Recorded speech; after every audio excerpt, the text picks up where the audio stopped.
So now what is going through your mind mentally, right? Man, now, what are you saying? He was trying to get me too, Charles. So he would come in the AM a lot. And so one day he tried to trick me. Yeah. So one day he tried to trick me. And he came at like 8:00 at night. And of course, they off work, so it ain't him. Yeah. So, but hey, I knew better, right? Because I really didn't have it. I just really did not have it. So I turned out all the lights, and this was a real.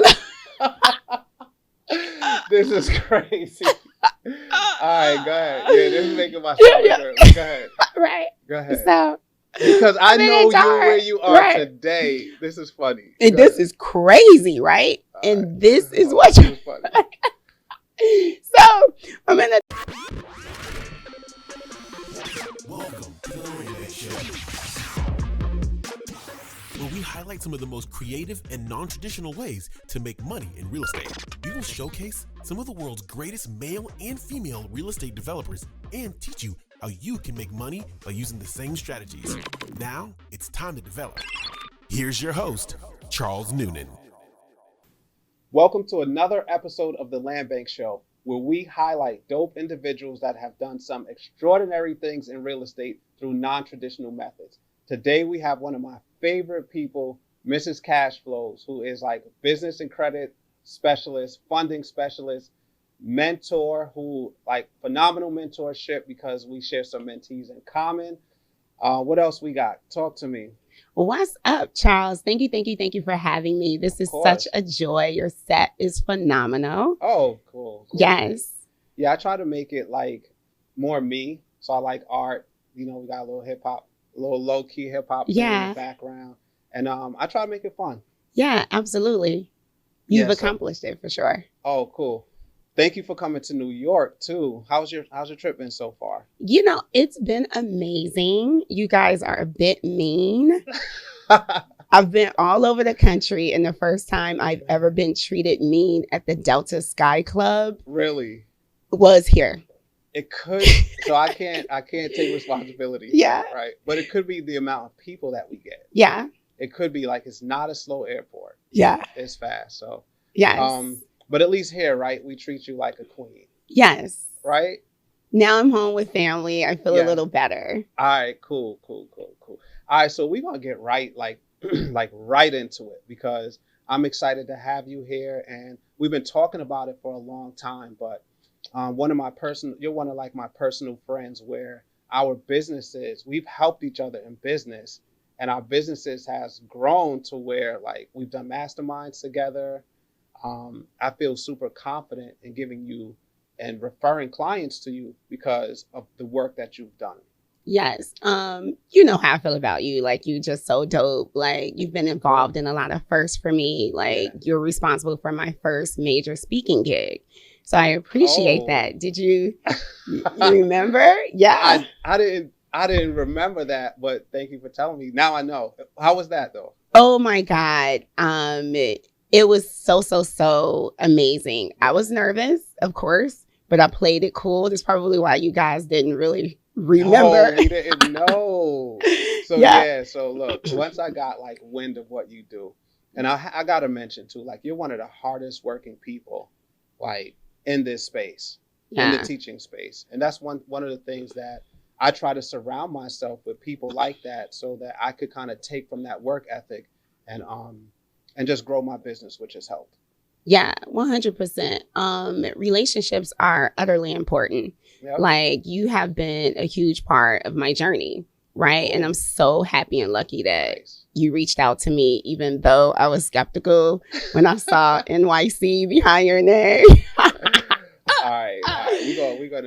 We're gonna work to make this New York City stereotype better.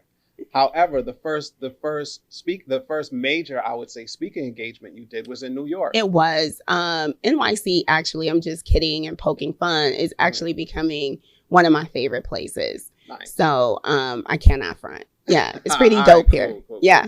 That mastermind was crazy too. Oh my God, wasn't it? It was crazy. I begged Mitch to bring it to New York. Oh my God. We don't get a lot of stuff like that in New York. We get conferences.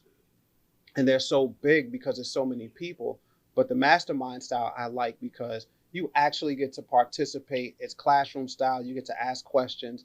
And one of the things that you did that was crazy to me was people were getting funded on the spot as you were teaching. Yeah. So dope. And just the feedback. So it make me feel like I'm a stand-up comic or something. Like you get instant gratification and it's just addicting. Man, that mastermind was dope. We had my guy Runway. We had so many people show up. You had like the VP of Amex come in. It's like, this is dope. And it was just so intimate. But I must say, I like what you're doing lately since that. Like, you have been the cause of a lot of like masterminds and things, bringing it here to NYC. I think that's super dope. Oh, shoot. I just remember I'm not going to say dragged in because this person who asked me to do it is a close friend too. Yeah. But I'm actually participating in a versus battle. Oh, I saw that. So they got me to do a real estate versus battle. And I'm more so like collaborative than competitive. So I don't know how it's going to work. Right. But I just want it to be fun. I want people to learn. And what I like most about what both of us do is like we get immediate impact. Yeah. So I know people are going to like buy houses. Like if not that night, like that week, the impact is going to be crazy. Yeah, there's nothing, me in this newfound space, there's nothing more fulfilling than helping someone else accomplish their dreams. Yeah. Like, it is mad crazy. I cannot explain it. That's what's driving me. So when you say like, I'm the hardest working person, I remember one day we were on the phone and you were like, man, you show up like you don't have no family problems. Oh, yeah. Yeah. I said, this is what I said. I said, you show up like your kids don't give you no issues, like your stomach never hurts, like you ain't feel sore from the gym, like every single day consistently. Gotta get it. And I was like, nah, I have to surround myself with people like that. And those characteristics, it doesn't matter what level they are, right? Yeah. Those are like, and here's a famous quote that people say. The first $1 million you make is hard, but the second is easy because you built up the characteristics that are needed, right? You build up the skill set that's needed to now just go do it again. You're already in rhythm. You're showing up every day. Yeah. You have tons of success. Your students have success, and then it just starts to increase. So I always thought like your work ethic was second to none. Here's the thing. Everything affects everything, right? Yeah. This was the first time I literally committed 100% to anything in my life. Nice. Like, seriously. And it started with the consistency of the lives, right? Yeah. And then that snowballed into me being consistent in life, discipline in life.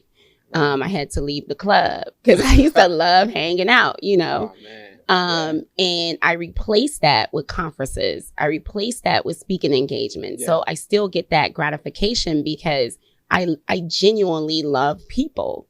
Nice. So, I mean, once you get into rhythm and once you are purpose driven, because you got to think about me, right? And it wasn't that, oh, I need to make this work or I want this amount of money. No, it's literally about impact for me because I was worst case scenario.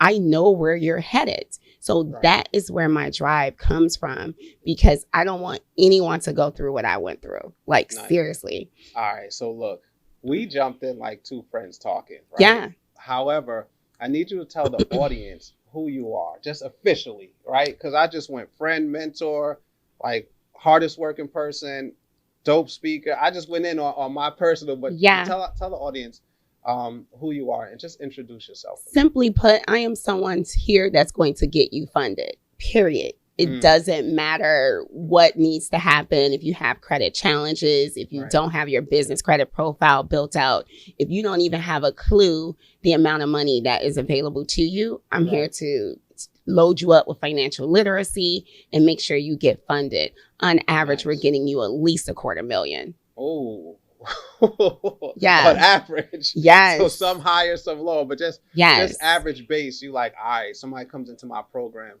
based on the idea of what they want to do, right? Based on the business plan that they have. you feel confident you can get them $250,000? 100%. Even Nice. with okay, so if your business is at least 2 years old and you do not have business funding, that's a you may as well just say that that's a missed opportunity for $250,000 in your pocket.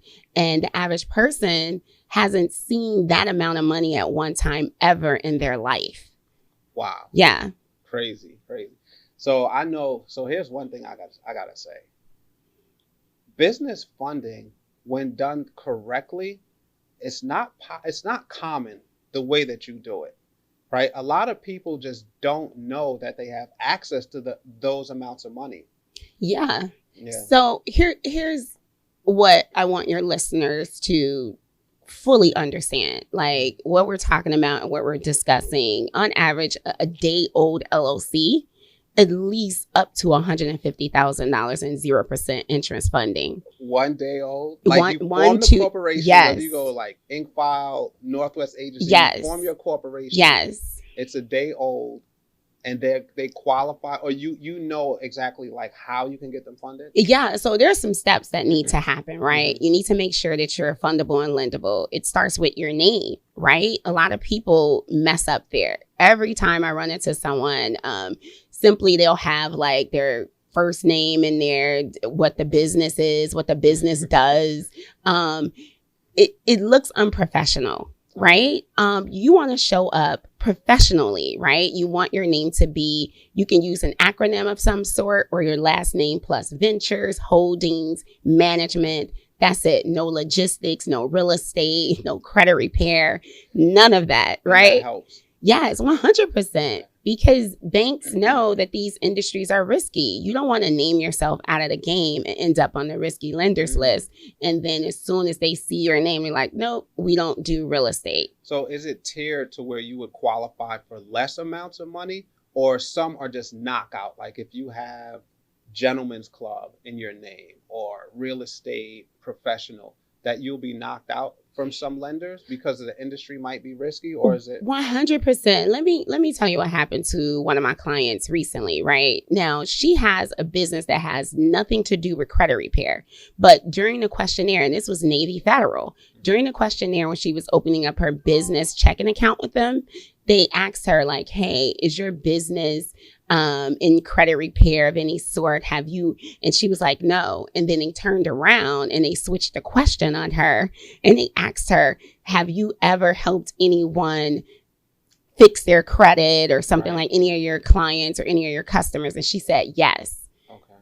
They denied her from opening up the account. That's how serious it is. Like credit repair, finance, real estate. And that's honestly, if you really think about it, you're in real estate. My background is in real estate, right? It is risky. I was left in the dark, almost with the guy knocking at my door, homeless. Yeah. Right. So we got to talk about that. Here's why I brought that up, though, because when I first started working with you, I didn't know as much about funding. I pride my portfolio on being debt free. So I really was just cashing out on properties after property, collecting all the rent and then going to buy more. And every month I would collect the rent and then go buy more and buy more. Just because through the land bank you get them so cheap, right? So inexpensive. But when I first started working with you and I saw how you structure out everything, you almost back into the underwriting guidelines. Yes. And it's almost like, all right, I know they're going to approve you because you had like step A done, step B, step C, and we did it like you helped me do it together. So I know, like how I would never say easy, because it's like this unique skill set you have to kind of like turn the funding requirements inside out and then work backwards. Yeah, and that's because I have bankers as friends, right? So I understand, right? So they tell you, Yeah. Cool. So you know exactly what they're looking for. What are we looking for? You want to make sure you're named professionally. You have a professional email address. You want to make sure you have a professional address. You want to make sure that all your business records match. What does that mean? That mean however you file yourself at the Secretary of State, that information, remember we went through this, the information at the Secretary of State must match exactly what the IRS has on file for you, right? And all of that, it seems like a lot, but once you do what is required, if I know what they're going to look at, and they also want to make sure you have a web presence. This is the underwriting process. Right. So a lot of people are out there just going into business and just prematurely applying, right? There's some setup work before you go, right? You want to make sure you're credible, 100%. That's important because I hear a lot of funding specialists or business credit specialists give out information. But what I never really hear is them say things like, hey, you need to have a web presence, right? You need to check the Secretary of State. When you said that to me, I'm like, I do? How? Like, yeah. What's the number, right? Right. And then that's important because, and I think that's what separates you and what allows you to have this high-end level of success with the people that come across you is because you know exactly what's needed. And then if something doesn't go right, you even go back and you're almost checking the lenders and say, hey, I need you to fix that because he got everything. Yeah. And you did that to me, actually. Yeah, I don't remember what bank that was. You were like, I don't know. I say, no, this is an approval. There's no. There's no. This is yes. Because I've already underwritten you. Yeah, basically. You're almost doing like frontline underwriting in a sense, which is phenomenal. So look, I got to know. I really have to know, how did you get where you are today to where you know so much and you've turned it into, like, I'm just going to say passionate, super successful business, a mentorship. How'd you get to where you are today? Oh my God. Like it's crazy how I got here and I'm still at awe myself. Right. Mm-hmm. So my background was in real estate, right? So when I left corporate America in 2014, it was because I was terminated.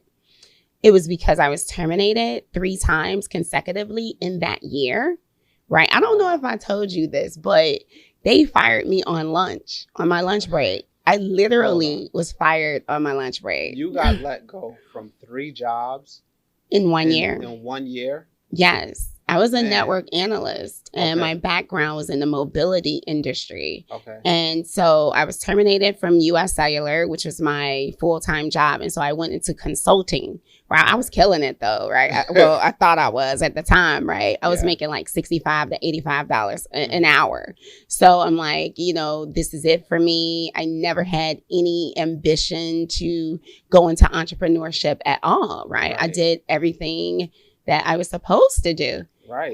I'm following the blueprint for the American dream, right? So I got the condo, I own 2 properties, I'm able to take care of my family. I'm killing it. Yeah. So I go out on lunch, right? I was working for the public transit system. So we were there to standardize. It was a private group company that we came in to standardize their camera system around the city. So my project manager and owner of the company that I was on his team, they misappropriated the funds, right? Unbeknownst to me, I got my corporate card, I got my parking pass, I'm out to lunch. I come back, I went to reach to grab the doorknob. Charles, they bust out of the door a guy, the security guard, like about your height, 6'5", my manager and my supervisor. I'm like, they must have mistaken that. Like, are they about to arrest me? Yeah. And it was kind of aggressive.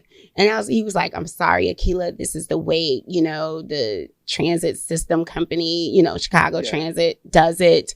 They don't want to take any chances. So when you get fired, it's a surprise. And they were like, yeah, it was crazy. And they were like, so you do have a bag upstairs? I'm like, yeah. They started taking my ID out. People were walking. All my stuff upstairs. I work here, right? Yeah. People were walking in and out like in broad daylight, 12 noon.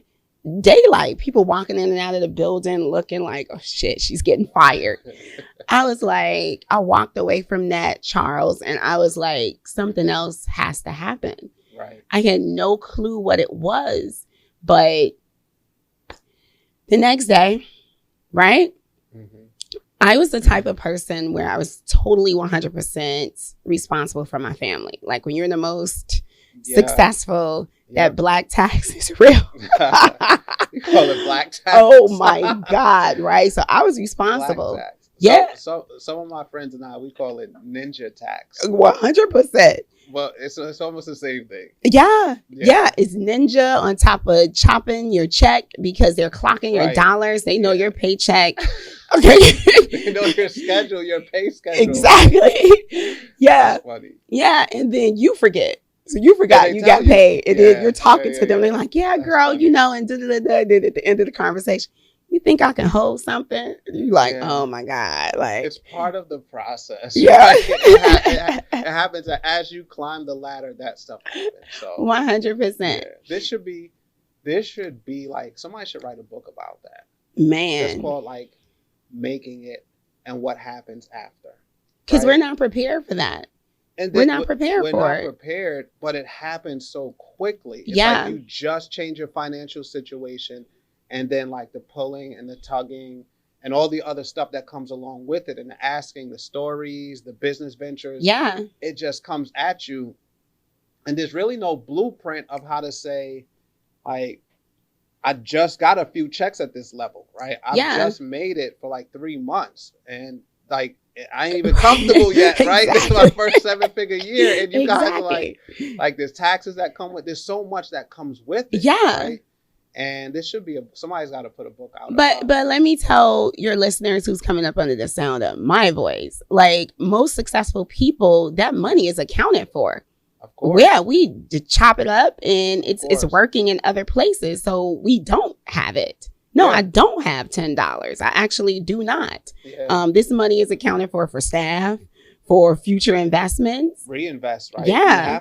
You have to reinvest. And that's something and that's one of the reasons why I say sometimes when people make it, or oftentimes, if they don't reinvest, right? So you have that 7-figure year. If you don't reinvest into your business and get stronger, and there's so much that you have to put away for taxes, right? There's so much. Yeah. But then at the same point, you relate to those people that are asking you, right? Because you were there. You were there last 6 months ago. Right. Right. And if you don't reinvest, now you almost have to just do it over and over and over and over again. 100%. With less resources. Yeah, because it's not about what you cop, it's about what you can keep. Yeah, I say that all the time. Right. I say that all the time. Yeah. Yeah, that's why my portfolio, I pride myself on having a debt-free portfolio. Yeah. So that like I know for sure that rent money is coming in every single month and there's nobody to pay, right? I pay my taxes and insurance and I actually get to pocket the rest of it. Exactly. And then you're leaving a legacy. Yeah. Right. And that's why when I came across you, what you do is just so dope. I was like, this is dope. If I would have known you back when I was doing my Airbnbs, because let me just give these guys a little background on me. Right. So after I was terminated. Yeah. Family still pulling at you? Oh, my God. Charles, I was heavily looked to feed people and pay bills for my family. So much so that I wouldn't even let anyone know when I was fired. No one even know when I went broke. Yeah, because I wanted to protect them because then they would stress out because I was dependent upon, right? And unfortunately, that's just what let me say this. My pastor said one day to help me understand it, he said, there's just some people in the world that if you don't feed them, they won't eat. That's true. And it helped me understand how you and me, we can be go-getters, but then we have other people, it's just not in them, right? Who knows the mystery to that, right? Yeah. So the people I was responsible for and to, who I took care of, like they were my own children, I do not regret it because it developed who I am today. Absolutely. Yeah. I say it all the time, right? Like we get charged with tasks that we're not sure that we can handle, but we find ways to handle it. And what it does, it actually makes us stronger. Right? 100%. It actually, it's just like, let's just say like weightlifting. Sometimes they can put more weights on. You don't really know if you could lift it, but once you start lifting it, then it becomes easy. Then the next time you work out, you're used to it. And before you know it, you're like super strong and you're starting to see results. You're used to doing a certain weight, which in business, right? Yeah. You're used to having 6-figure years. Then it turns into 6-figure months. It turns into 7-figure years, right? Then it turns into 7-figure months. So I'm never afraid of tasks that are thrown at me because it's just a matter of getting used to it, right? Yeah. We're not the first people on the earth that have to feed family, that have to take care not only the younger, but sometimes we got to take care of the older too. Exactly. That's something that people don't talk about. Exactly. And here's what I now know, right? I started to have issues at a young age, like these, heavy responsibilities, right, emotional and mental. And, so I used to feel like, man, I just don't want my children to have to go through anything like that. Yep. Guess what? Our children are now punks, right? Yeah. So or lazy as hell. Exactly. Like, everything's just laid out. They've had no pressure. Yeah. Right. And so I didn't know that was a blessing to me at the time. So I'm able to handle things in a more, a better manner. Right. I'm not stressing out. Right. It's tough though, because like to compete in today's world, especially in New York City. Yeah. They need that head start. Yeah. Right? They almost need that head start to compete at the 16-year-old age, the 17-year-old age, the 18, right? The schools that my kids go to, they have, the kids there come from privilege already. Yeah. So the level of, I'm going to say, business acumen they have is different, right? So now they need that stuff. It's my son, when he goes to school and says, I have a portfolio of debt-free real estate. The kids don't say, oh, wow, that's weird, or I can't believe it. They say, oh, where is it? Yeah. Right. When he goes and he says, talks about his stockpile account, right? That's a custodial account where you can trade stocks and kids can learn about it, right? It's called stockpile. When they talk about that, they don't say, what is that? They say, oh, which stocks do you have? Which company? Are you doing large cap, small cap, mid cap? Like, what are you doing exactly? So I think, although it makes them lazy that we lay these things out for them, it almost makes them competitive. And I think as we start to let go, they're going to start to like take over and start to do the peddling and start to excel the next generation as well. Yeah, because all the things I went through in my childhood, like the gang violence, my parents were drug dealers, and just being in that stressful environment, like I had to overcome that conditioning, right? And it didn't start to happen for me until I went away to college. When I went to Atlanta from Chicago, to college, and I saw homes on heels. Like it literally raised my conscience. Okay. I was like, Black people live here? I'm like, they have homes on hills. Because, you're from New York. I'm from Chicago. So what we see, high-rise buildings. And you're lucky if you could get a 2,000 square feet home. Yeah. I'm seeing like 10,000 square feet homes. And you're absolutely right. Like, let's make that the norm. That's why what you and me do, we're like literally changing our mentees' legacy. Absolutely. Yeah. It's more legacy, generational wealth. And my story is really me getting so heavy into real estate to build a portfolio for my kids. And what we get to see when we share referrals with team members is that they are now buying these debt-free properties. Yeah. You're helping with the funding and they're going absolutely crazy. Yes. Like Brittany, like, thank you for her. She's so amazing. Brittany. Oh, Brittany. Yes.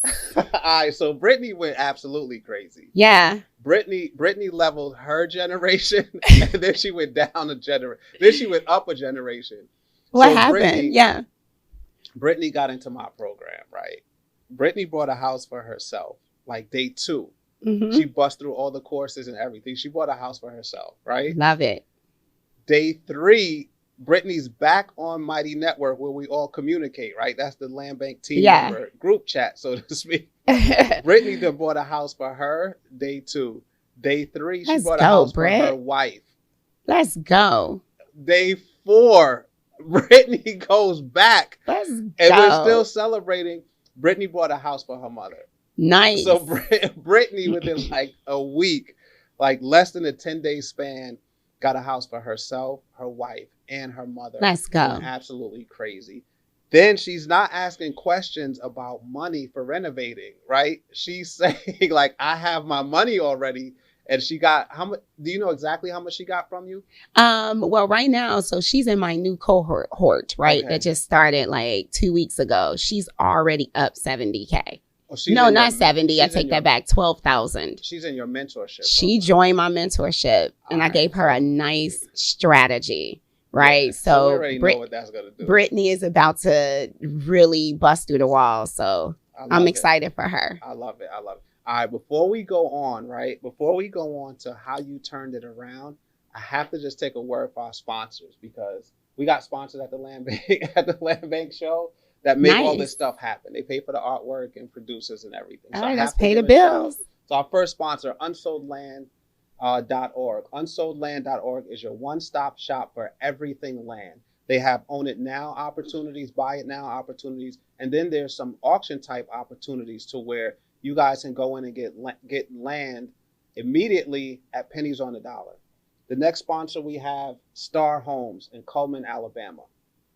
Star Homes is your one-stop shop for everything. Tiny home, modular home, mobile home. They even will develop manufactured homes as well. Star Homes, Cullman, Alabama. Give them a call. Once you get the land, Star Homes will actually develop that land or put these new style modular tiny homes on your property as well. All right. So you got fired. I did. The weight of the world is on your shoulders. Yeah, it was the biggest blessing that could have ever happened to me. It didn't feel like that at the time. Right. Yeah. But, so I get fired. So what do we do in corporate America? We're spending every dime to keep up with the Joneses, right? Like I'm balling out, right? I'm making 65 to 80. I was balling out more when I was working in corporate America than I do now. Right. So I'm making like $65, $80 an hour, right? On these contracts, right? So I have this condo, corner unit, 20th floor, the top penthouse, right? I'm seeing sunsets and sunrises, overlooking the lakefront in Chicago, right? So it was this young woman. She was Cuban and she was from Miami. So we would run in the same circles because we lived in the same neighborhood, South Loop, Chicago. So we'll bump into each other in our building, or at the gym. So we were cordial and we would like hang out at the pool and have conversations, but we weren't like besties or anything like that. So I used to see her in and out of town a lot. So I have no clue, Charles, what I'm about to do. Right. I'm like, this is crazy. I don't know what I'm going to do. But it does not involve working for someone. Something else has to happen. So you knew, with that way you felt in your stomach that you was never going to give a company the power to make you feel like that again. I felt it's like standing on top of a rug and someone just snatches it from underneath you. That was that feeling, and I was like, this cannot happen again. I felt very unstable. I was responsible for my mother, my sister, my brother, my nephew, me, my son.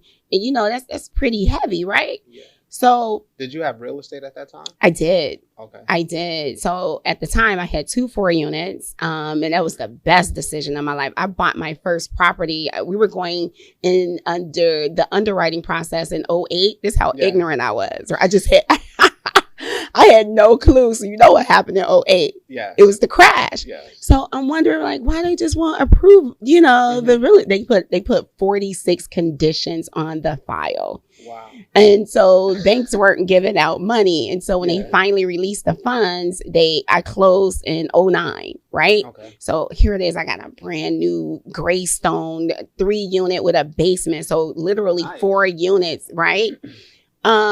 Brand new. So that was my first property. And then I turn around and because, I'm just getting property, that was a result from the first time I was laid off. I was laid off in 2007 for like 2 years. Right. And then I say, when I go back to work, so my mindset was changing over time, every time I was terminated, because I was like, I need some form of security. Right. Because I got heavy responsibilities.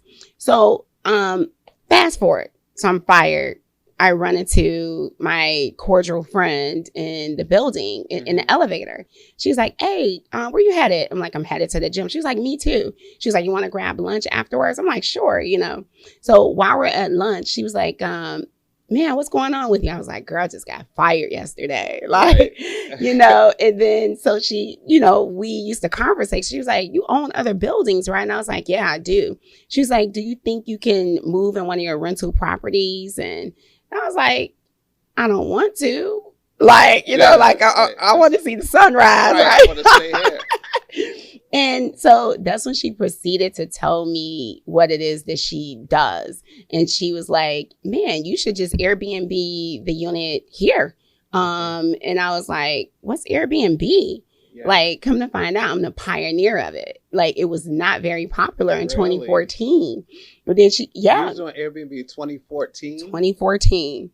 2014. On the app?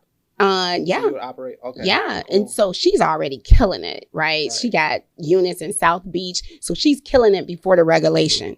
Okay. So I'm in Airbnb before the regulation, right? When it was just like the wild, wild west, right? We charging $300, $400 a night. There's no competition. Yeah. I'm killing it. It's warranted though when you see the sunrise and the sunset. That's different. Oh my goodness. So she puts me on, so environment is key. This is my first experience of being in a bad situation, and me being in a certain environment helped me out of it, right? Yeah. And this was it. So she proceeds to tell me, like, strangers sleep in your house. I'm like, I don't know about that. So what do we do as entrepreneurs? We always got that laptop, right? She whipped out pulled the laptop out her purse. She turned it around and showed me all those zeros. I was like, yeah, I think, I said, they pay you this? She was like, yeah. So she was literally like a mentor. Nice. We rented, we posted it, put my listing up there, killed it. Nice. Killed it in months. Yeah. I made $84K. I was like, this is it. I'm never going back. Never going back. And it was up. And how many units did you have altogether? So from there, the first year we put this on Airbnb, and we put them on other platforms, VRBO, corporate housing, you know, all of that, right? So $84K. So now I'm like, I joined this real estate mentorship, which is like, oh man, that was a nice check I wrote too, $20K. But it was the best decision of my life, Charles. So I'm still a part of them today. Isn't mentorship like, like it is like the elevator. Oh my God. I look at it like the elevator because you get to learn so much and you go straight up when you're in mentorship. It's the cheat code. I do nothing without mentorship. You're a mentor to me. Yeah. Everyone around me, you have to feed me something. I call us in our circle friend tours. Yes. Because like we travel together, we like come up with ideas together. We share best practices. So I call a lot of our circle like friend tours because I ain't gonna lie, y'all be teaching me stuff too. Right? Yeah. I mean, it should be a two-way relationship and sharing and wealth and friendship, right? Of course. I had no clue. Like, she was like a rabbi to me. This is like such a blessing. And I know it came from God because I was flat broke and I had bills. I was responsible for 2 buildings and a condo, my fancy condo, and a car note and a family.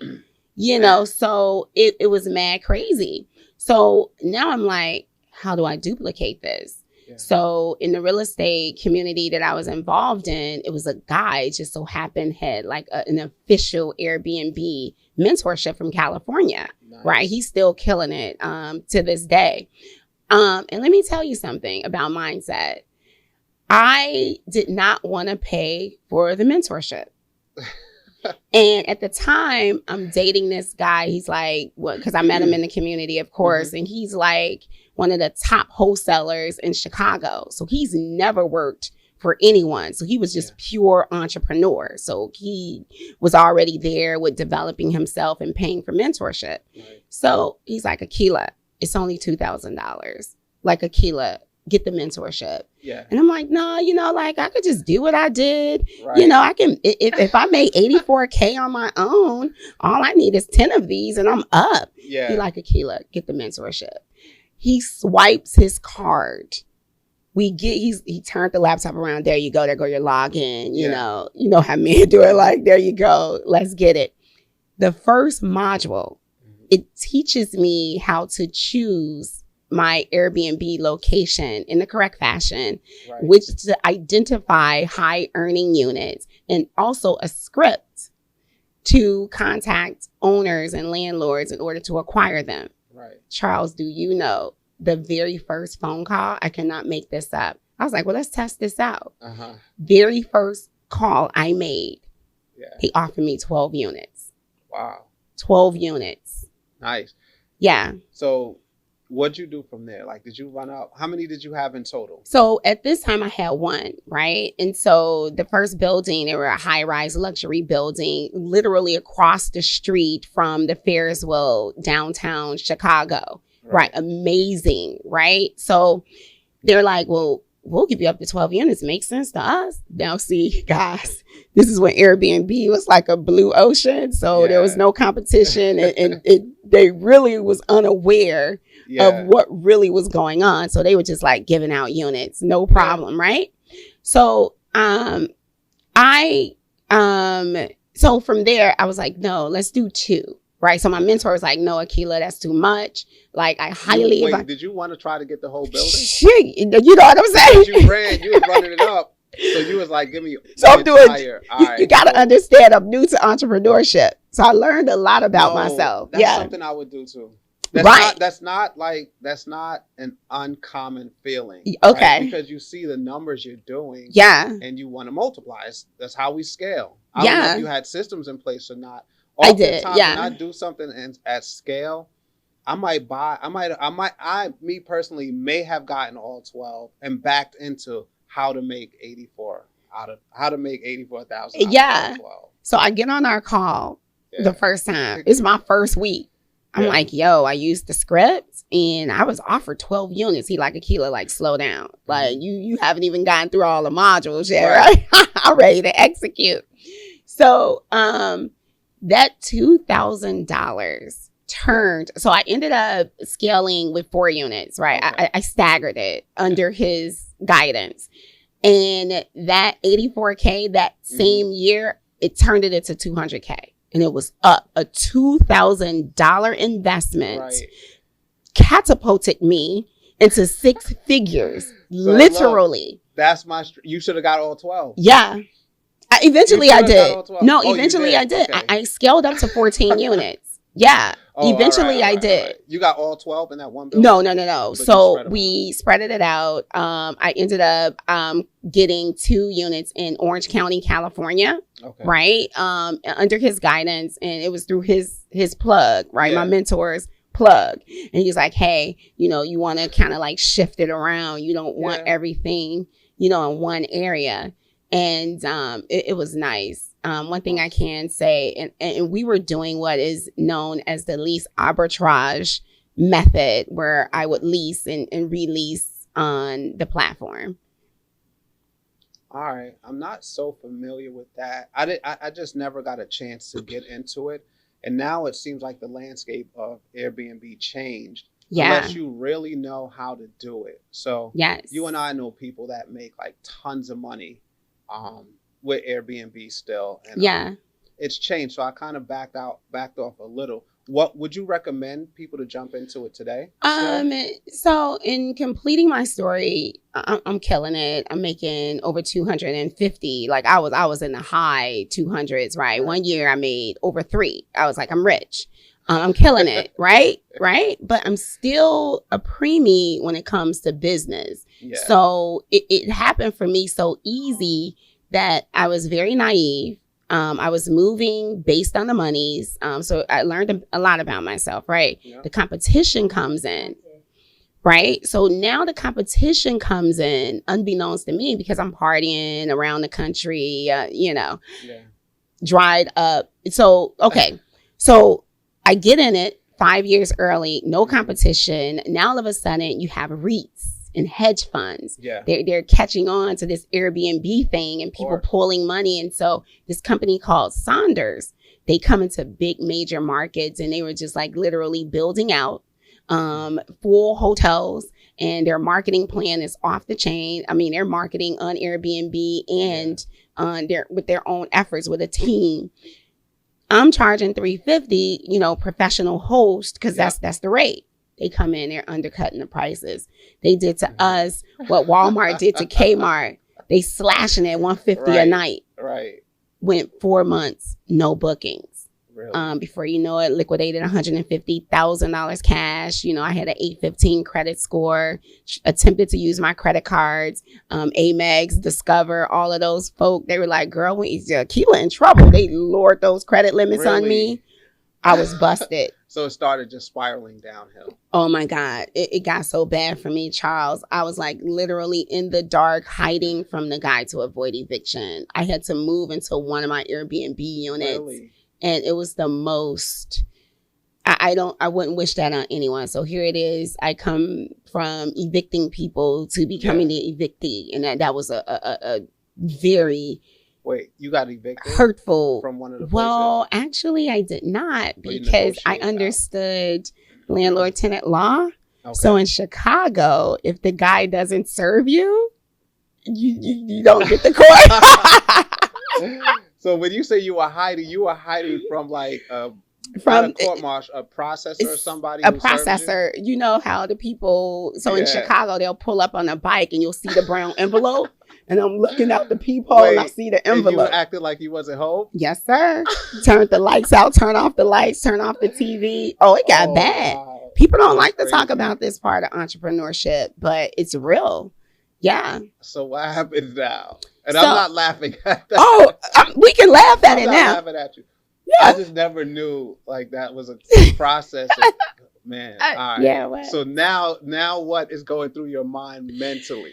Right. Man, now, what are you saying? He was trying to get me too, Charles. So he would come in the AM a lot. And so one day he tried to trick me. Yeah. So one day he tried to trick me. And he came at like 8:00 at night.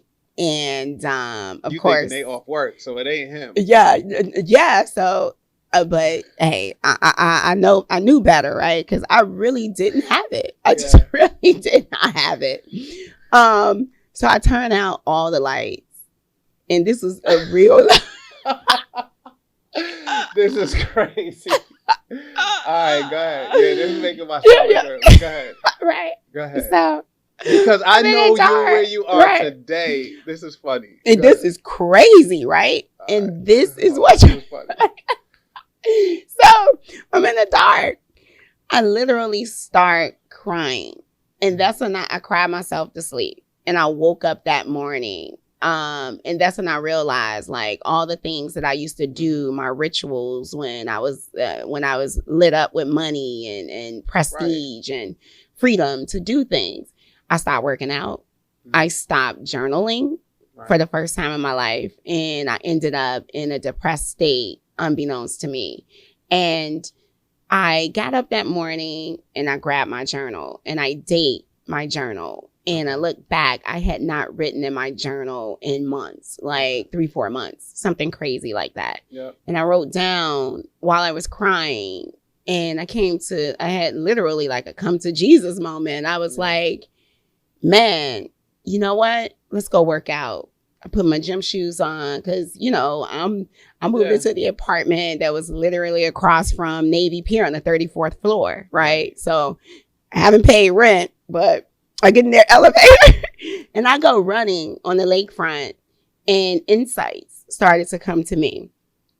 And it was like I came to the acceptance of my condition during that run. And I was like, well, this has happened. Okay. And as I was walking after I did my jog and I was walking like towards the building and it just came to me like, what is your next best move? When I asked myself that question, things changed for me so fast that I still can't believe it to this day. I went back upstairs and I just literally created a plan. And I was like, I need at least $10,000. Right. I will move, relocate, let's go to Atlanta. Because what I quickly realized was I didn't have a you. Mm-hmm. I was in the wrong environment. Yep. I had no one to literally call for help. Yeah. People did not know I was suffering and they were still asking me for money, right? I was really literally alone. And I was like, I need loving people. I need thriving people. I literally wrote this. I need to connect with the Black elite. Now I'm broke. Nice. I literally wrote it out. And I was like, two-way relationships. No way will I ever be in this condition again. And I said, how can I get 10K? Right. What did I have? I had a car and I was in the city and I was downtown, and it came to me. At the moment, I didn't know what I was going to do. And then a cousin I hadn't heard from in a while was like, hey, I'm driving Uber. And I was like, how much you make doing that? Mm-hmm. And he told me like this crazy couple thousand. Yeah. I'm like, you're going to get that doing Uber. Send me a screenshot. Right. And I was like, how often do you drive? He's like, I do it part-time, like 6 hours, a day or something like that. I was like, what's the maximum amount of time? So in my mind, if you're getting $5K for driving 4 to 6 hours, if I do the entire 12, I could get 10. That's what you were thinking? This is my logic. I didn't get 10, but I got 8. Mm-hmm. I was like, I'm out of here next month. I moved to Atlanta. Still, I'm bankrupt right at this point because after losing it all, I had no choice but to go to like MCAs and merchant cash advances, companies, Stripe, Fundbox, who else? Cabbage, right? Man, you really did them too. I did it. Because those are the top MCA companies. 100%. And they make you feel like they're your friend. Oh, we got you. Mm-hmm. But what they didn't know is I was flat broke and I had no bookings coming. But I used the old data to get funding. Okay. So, they see the old data, thousands of dollars. So I'm a safe bet, right? But what they do not tell you, if you really, really, truly think about it, yes, they dump the money into your account within 24 hours, but they're immediately taking it back with a 20% interest rate daily. Yep. So you're literally all the time. So you're literally paying them back with the money they gave you. Yeah. So I'm broke. Right. That didn't work, So I drove Uber, got like a little over $8,200, booked my flight, moved to Atlanta, lived with a cousin for like maybe 3 weeks. That didn't work out because I wasn't used to living with people. Is that where you filed bankruptcy? No, I filed bankruptcy in Illinois. Charles, you were in Chicago? In Chicago. Okay. I didn't even have the money to pay for a lawyer. I was like, look, I need to bankrupt myself and the business. He was like, $5K. I was like, I don't have that.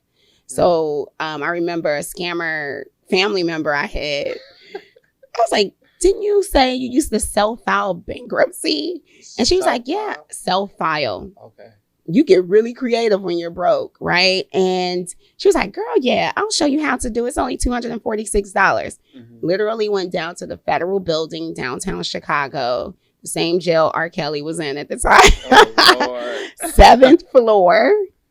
Yeah. Got the packet, went to her house, and we filled out the paperwork. I filed my own bankruptcy. So you went to Atlanta with a bankruptcy on your credit report and $8,000. And $8,000. Yeah, I still had my building though. Okay. I still so we were trying to get that bad boy sold, right? So I was waiting on that, right? That was my only trump card. Time in real estate too. It was shaky. It was. Yeah. But eventually it sold and I ended up with like $80K, right? Okay. But that's why, guys, when you're up, definitely invest in something. Yeah. That was my only trump card, right? So I get to Atlanta. I had no clue that I would end up here. But what I did know that there was a gap in my knowledge. Mm-hmm. So at this point, I'm not drinking, I'm not partying, anything. Like I come out of the storm. I was like, God, I made a deal with God. Like I found a prayer life. I'm like, you get me out of this. I promise I am going to do whatever you say, right? Whatever you say. I find most successful entrepreneurs, even mentees, right? When mentees come to my program or even your program, there's some extenuating circumstance that turns them into like beast mode. Yes. It's just that like now you're telling me more of your story, deeper than I've ever heard. Yeah. So now I could see the pieces of why, like, you showed up every single day in straight beast mode. I was hungry. When team members come to me, there's usually an extenuating circumstance that happens, whether it's fired, a baby, a marriage, layoff, retired. but they just come to me like similar to Brittany in beast mode, Mm-hmm. and they go crazy. So I tell people all the time, like, don't look at the negative events that happen to you as the end all be all. They're just chapters. And when you turn that chapter, if you decide to go beast mode with it, Mm-hmm. like, you write a whole different chapter. 100%.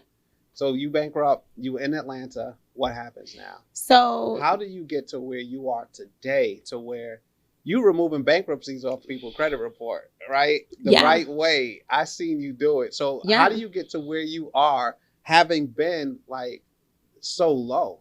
Man, co-creating my life with God in a journal. Like literally, I wrote my life. I didn't know it would be this. So now I'm like, I need a new opportunity. So I come here for a little bit. I'm driving Uber. You keep saying here, this is New York. I'm sorry. This is New York. I know you feel like home. This is New York City. This is New York. I moved to Atlanta. Atlanta's 2.5 hours away. Exactly. I know, right? So I moved to Atlanta.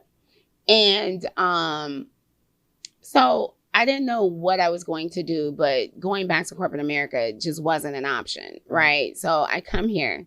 I'm living. I have my own place. I'm driving Uber for a little bit.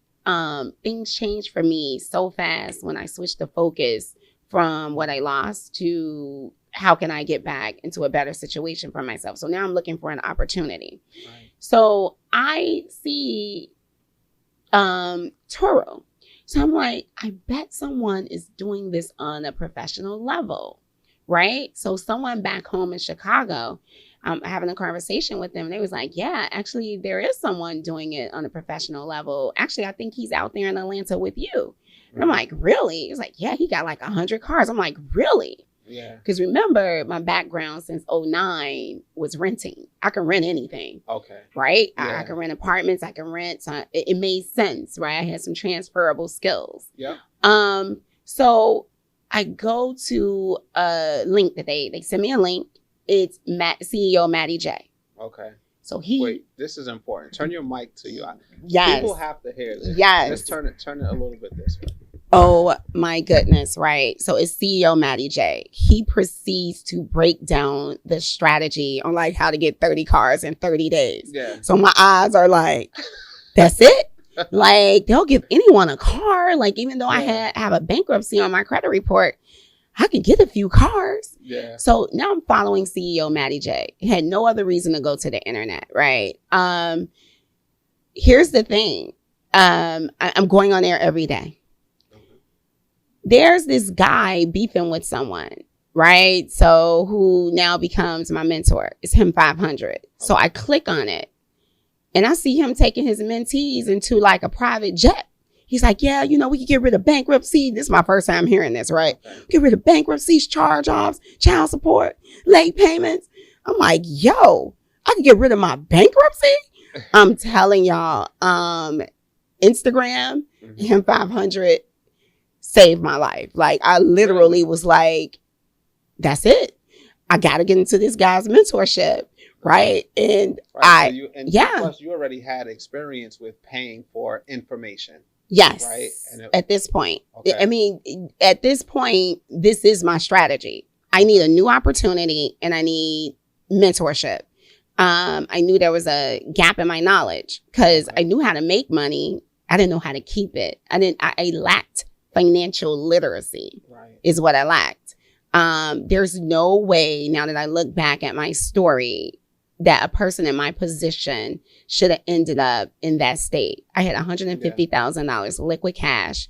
I had an 815 credit score and I own property. Right. Ignorance is not bliss. Right? Ignorance is poverty. Ignorance is homelessness. Ignorance is losing what you have. I wasn't in the right environment. It was a whole lot of factors that were happening all at the same time that landed me near homelessness. And so I joined a financial literacy group. I'm going hard because they're posting in a group. He's like 5,000 people up at this point, right? Like he's growing like mad crazy. People posting every day. I got 100K. I got a 50K. I say, yeah, I need to get rid of this bankruptcy because I'm next. I'm up next. Right. I go so hard. I get rid of the bankruptcy in 5 months. I fund myself over 300K, right? I'm killing it. Wow. I impressed them so much that my first clients, how I got into this industry, came from RPX. I'm like, yo, I don't feel comfortable. They was like, yo, we'll pay you. I'm like, I don't feel comfortable charging you. We have the same information. Right. But they didn't have that level of execution. I was desperate. Yeah. That's basically it. It's that extenuating circumstance. Yes, sir. It's that some people come into the program, they get one house, it takes 6 months to renovate it. Yeah. It takes another 3 to rent it out. Wow. And some people like Brittany. And recently we had this, I gave out an award because there was one individual that stood out. She got 6 properties in 6 months. Let's go. She was just, it's circumstance. She's in trucking. Yeah. The trucking industry started to slow down. Yeah. So she wanted to diversify her investments. She wanted to get in real estate. I actually met her at an auction that we went to in Macon. Oh, did you? Yes. That was dope. I've had some dope experiences with you. Like we've been to Detroit in Yes. the worst of the worst, right? Yes. Remember that vacant house? Yes. But I felt like just so empowered, right? I love the way you lead your mentorship, right? Yeah. I remember when you brought me through the matrix or whatever you call your mentorship. What do you call that? Shadow Day. No, like when your call that you host. Oh, so I used to do them in the metaverse. Yes, right? the metaverse. I used to do mentorship in the metaverse, but it grew to so many people. Yeah. Right. I do it in Mighty Network now. Okay, dope. Yeah. So Shadow Day was fun. Yes. I didn't know you were gonna come, but you came and funded people. Yes. Yeah, 100%. It's so crazy. Yeah. So here's one thing that stood out. Now, I've spoken at this point in a few people's community. So when you invite me, soon as I log in and figure out how to get into the metaverse, your assistant had to help me, right? I'm standing odd and all these other things, right? And the first thing that stood out to me, I've never heard anyone say this. You were like, look, this is not the gazing group. If you have a house, you sit on this side. And I think it was like 2 people who didn't have a home yet. Yeah. So this is what I say. I don't want window shoppers. Exactly. On the don't come around. I don't want that around me. I know how important environment is. Right? Yeah. I know the people around me are going to elevate me. Right? I'm gonna pick you up. You're going to pick me up. I'm going to learn from you. You're going to learn from me. Yes. Like, I don't want no nervous energy. Like, you come around me, I want you getting houses. I want you with your portfolio. I want you getting land. I want you making money. I want your kids making money. That was the very speech. And you were like, I'm not going to have anything attached to my name. You have to have a house. That's why I go so hard with my mentorship. Because if the land bank team's going to be on it, like, right, if you're going to be walking around saying you're a land bank team member, like, you need property. Yeah. You need to sell it. You need to rent it. Like, you need to have leveled up some kind of way from being around me. Or like, don't join. Like, go in somebody else's mentorship where you could just cruise and cool out. But if you with me, and picnic, right. Picnicking over here. The window shopping mentorship. This isn't like this. My program is not an insurance policy.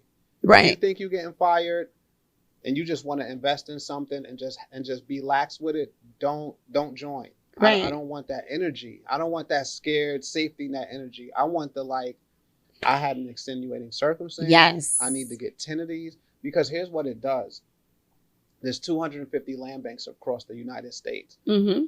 If I got 500 people that are executors that are really looking to kill it, they're going to bring information back to me that I didn't know. Just like how you went into your program, right? And you said, oh, I found another bank, or I got a direct lender that would do this.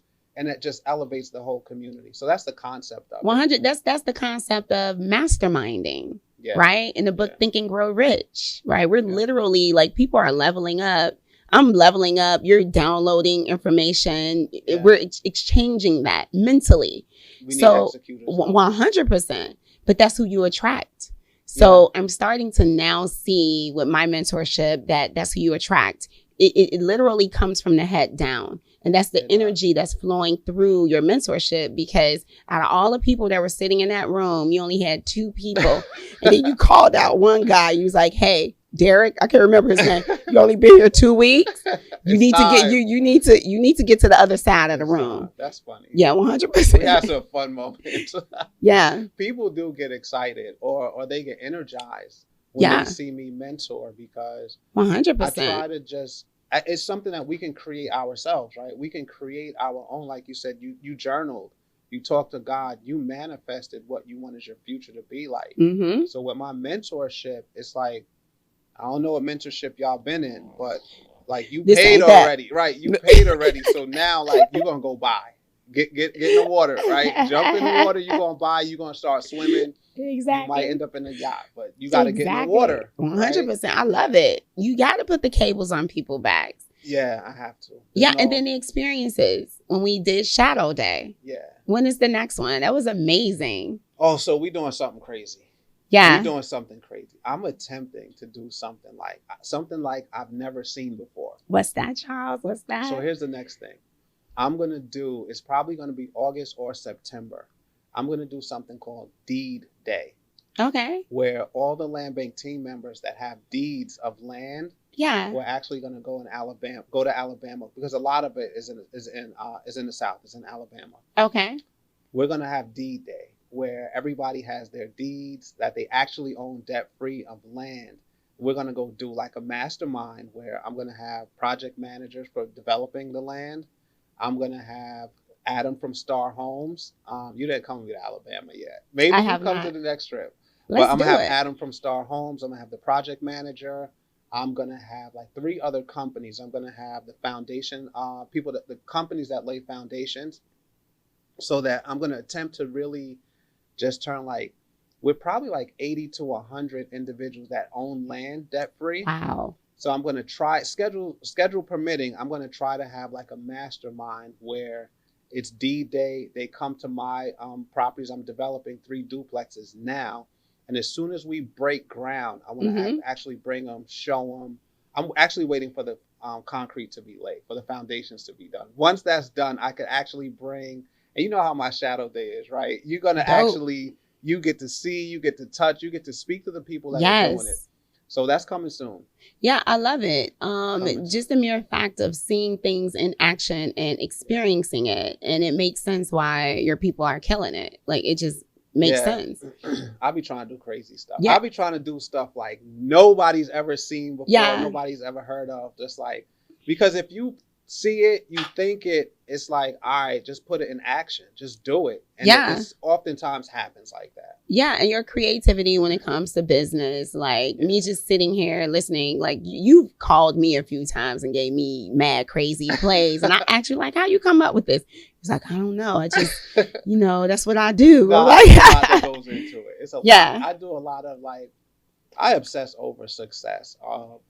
My program, which leads to success of people, which is gratifying enough for me to actually stay up really late and focus and put this wild, crazy stuff together, like my room in the metaverse, right? Yes. Or even Deed Day, right? I love that. Just picture a bunch of minorities holding folders of properties that they own debt free. How dope is that? Yeah, it's gonna be crazy.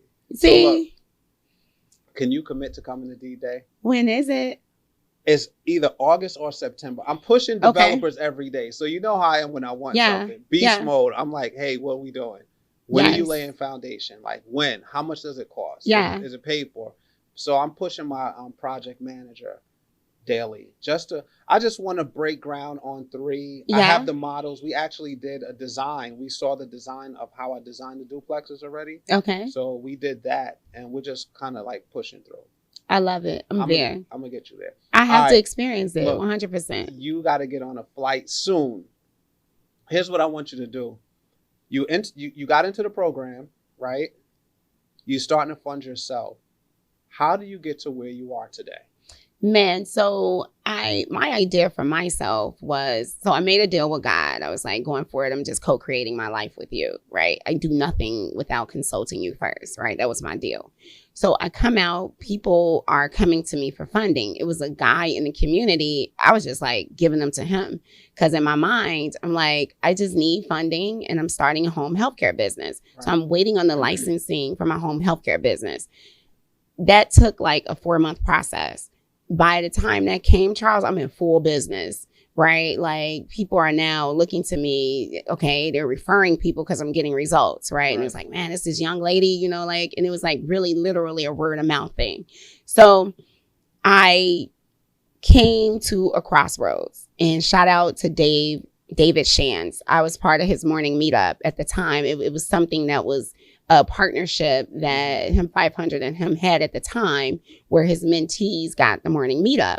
Man, all of this played a part in me being consistent because every day I was focused on my business. I was looking for something to kill every day. Right. So you get up on the morning meetup. And so like he's a mentor in a sense. So I'm around Atlanta doing the networking thing. So I used to run into Dave all the time. And so we developed this friendship, and then I was killing it. I'm on the camera every day. So I became a big part of the morning meetup, right? Oh, nice. Right. So I'm like, I don't know what to do. Right. I was like, my license came in, but I have this business here. And he was like, well, which one is making you money? And I was like, this one, I just got 30K this week. He was like, well, that's your answer. He said, you don't stop your cash flow. You figure out a way how to do that in the future or partner with someone in the future. Yeah. That's when I went bananas. And that's when I hit the internet because I had committed at that point to doing this full time. And that's when you saw me every day on the net. Mm-hmm. And people like you and other people started seeing me go hard. Yeah. Like I was being noticed in the mall, you know, and it's crazy. It's different. It's different. One, I think it stands out when you actually help people. Yes. Right. Because this financial literacy, like, it's not that we don't qualify. It's just that we don't know. Exactly. And it's not even like lower income people, right? It's everybody. Me, what was my credit score when I came to you? I think it was like 7. No, it was like 830. 830. I think it was like an 830 something. You were a little shy of 850. Yeah. And then I was like, hey, I need you to help me get the rest of my points because my circle, right? So we start battling about credit score, right? How great can you be? Right. How many people did you help? Right. Did you make a millionaire this year? Right. Like everything is just like better. We challenge Sparring partners. Sparring partners at the highest level. Yeah. And it's more so like impact sparring partners. Yes. Right. So he's online. And he showed his credit score. I'm like, damn, I don't even know what mine is. Everything's on auto. Right. So when I looked, it was like a few points behind. So I'm like, all right, Miss Cashflows, I need your help. Look, he pull out his secret weapon. Look at him. Yeah, I'm like, all right, get me these. Right. So you didn't know at this point. He gonna know now. So look, so I'm like, all right, I need 14 more points to get to 850. But as you were doing that for me, right, and it just shows like, there's things that people don't know that we can, with mentorship, right? Yes. And with your environment can really help you, but you just don't know. There's things that like or hinder you. Google couldn't help because you don't know what to ask Google. Right? Oh yeah, that information YouTube isn't there. Sometimes helps, but sometimes doesn't because you don't know what to put in. Right. So it's really like mentorships, your environment, people that surround you, blueprints. A step-by-step guide, how to get there. Absolutely. So how do we get you to 850? Only thing we did was adjust your credit utilization. Yeah. Remember, we lowered it in between 3 and 5%? Yeah. Yeah. And it went next month, 850. And now I'm bragging to her, right? Right. Like, oh, I got it. So look, here's a funny thing. When I showed the 850 and I'm showing it off, he's like, that's cool. I'm like, what you mean? I'm kind of quiet over there. Yeah, he's like, that's cool.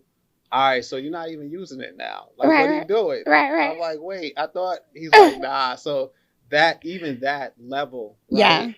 When you think you're doing it, surrounding yourself with people that are, and they say this all the time, coming back from where you're trying to go. Yeah. Right? So I want to make 7-figure years into 8-figure years. Yeah. Right? So being around that circle, it's like, all right, so good. Now you got it. Now you can do something that might get you like 3 or 4 more that could probably put you into that 8-figure year category. And I do have a question for you that's coming to mind. How do you feel? What is different for you now that you're using other people's money versus when, because you're up, you're successful, you have several successful cash flowing businesses. Mm-hmm. What do you think the biggest benefit of me funding you and getting you that chunk of money that you were able to use it? What's the difference between the two? You scale faster. Mm-hmm. You can buy more. Mm-hmm. Right. So I got a binder with over 300 deeds. Wow. From buying land. Crazy. And before, right? So wow. Here's what happens. I didn't know this. Wow. Oh yeah, you helped me with that. You wow. got a big part. We'll talk. I'm gonna get to that, right? But here's what happens. The more money you have, right? We call it this. And I was just in a meeting with a woman that owns a bank, maybe yesterday or the day before. And we were talking about money, and we were talking actually about higher education. So we were talking about our kids going to schools that cost $50,000 to $70,000 a year, right? And we're talking about high school. We're talking about one of the pillars I say to wealth is education, but it's not just any education, right? High level wealth. It's a feeder system. Yes. So the Ivy Leagues have schools. So corporate gets the top talent, right? The top new talent. They go to the Ivy League schools. They pay the highest to get those kids. From the Ivy League schools, right? They want the smartest kids. They're going to the best high schools. They don't just pick from any high school, right? So they're going to the best high schools that have feeder systems. So here's a quick teaching moment. It's extremely important, even at the high school level, that you get your kids into there. But the high school has lower level schools that they get their kids from too. So you have to now apply to high school and get in and get accepted. So what we were saying, and this is why the money that you gave me is important. Well, the business funding you gave me, it's important to have access to it.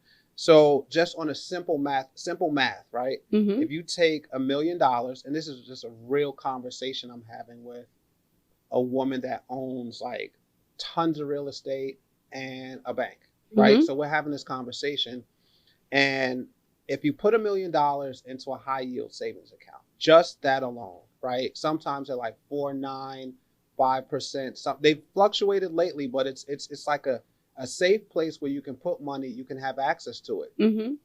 So we were talking, and if you wanted to put your kid into a $50,000 school, and you just took $1 million and you put it in a high yield savings account at 5%, Bank of America has a program with Merrill, and it's actually a Merrill savings account, but it's through Bank of America. You actually get your $50,000 right there. Wow. So just by having $1 million in a bank, you're going to pay for your kids' education, right? Yes.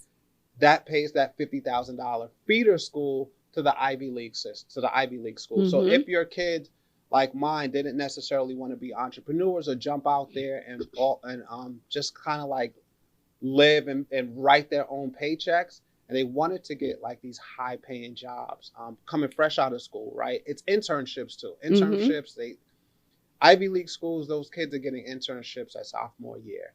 By the time they graduate, they already know everybody at the company. They're getting offers for jobs before they even graduate. Right? It's just a totally different level of wealth at the highest level of education. So when we talk about the 5 pillars of wealth, and education being one of them, it's not just getting a degree. It's not just getting a master's. It's actually where you get it from. Yeah. And they go deeper, right? Because every kid out of Harvard has a bachelor's degree or a JD from Harvard Law. So now they're even looking at your transcript, right? So it's like that stuff starts, and just an easy way that wealthy people do it is through education, and it has to be at the highest level. But I just told you guys how you pay for a $50,000, $60,000, $70,000 school for high school just by putting $1 million in the bank. Nice. Now, what that did for me to buy that land, I didn't have to use my cash. I was able to keep my cash in circulation, which I call some of it, right? You want to diversify, so you have high yield savings, which will never lose, right? You just get your 4.6%, 4.7%, and it pays out monthly too. Nice. Then you have like managed brokerage accounts where we call that putting money in circulation. So you have individuals that are actively trading that money for you. Obviously, there's a lot of it is equity, some is not, some are in bonds and things like that. But from a wealth perspective, right, it allowed me to keep all of my cash in circulation, right? So I'm making money on that money, whereas before I may have taken out $500,000 and went to buy all the land, right? From then, I may have taken out another $500,000 to lay foundations, pick out SIP panels, modular homes, and do all of this stuff. I may have used my own money. With the money that I got from you from business funding, I didn't really have to touch that. I'm still making money on my money, right? Yeah. While my investments, I'm able to use business credit. You got me. Can I say some of the names? Yeah, 100%. The Chase Ink card, yes. which you got me like 54,000. Yes. There's a lot. We ain't gonna go into all of that because we'll be here forever. And you got a plane to catch. I do, but I'm happy you shared that. This is why I do what I do. So I will get on my flight feeling pretty good, and I'm gonna go. You put some energy in me. Thank you for that. Yeah. All right. So tell me about your mentorship program. So you have So tell me like everything that you offer, because I know that Mastermind, that mentorship program that you do is different. But tell, there's your camera right there. Tell how people can get into it and tell what you do. Okay, so what I do, I get you funded, period. It doesn't matter what level you are, right? So just book a strategy call, a discovery call with my team. And we do like a credit analysis to see where you are in the funding journey, like what's required. So literally give you a blueprint on what your next steps are, because everyone has a different funding blueprint. Most recently, and I'm so stoked about this, is my mentorship, right? Like getting a group of people, there's a power in mentorship. I believe in it 100%. I come from a group mentorship and the results are crazy. I just started my new cohort, and just 2 weeks ago, people, one young lady, she funded herself and then she turned around and got her spouse $70K. Nice. Getting rid of credit card utilization. Several people got approved. One got approved for $12,000 from Meet Tally. Meet Tally is giving money away again, guys, right? So I have a 3-month mentorship, right, where I'm just taking people from where they are and getting them onto the funding side. And I include credit repair in my mentorship. And so I believe in that wholeheartedly, because I want you to focus on building relationships with banks, building out your business credit profile. And this is how we're getting results so fast, instead of focusing on the negativity. But here's what I want to do for your audience, right? I have a free 30-day coaching, and I also have a free course that will help you become totally credible as a business. Right. Totally free. No. So you can leave the link behind. No below. There's no catch. All I ask is that you give me a shout out when you get a result. Awesome. Free. 100 free. Man, 99. Crazy. How do they find you? How do they find that link? Because I know nothing. You ain't tell me you was doing free. Yeah, 100%. Because here's what I know.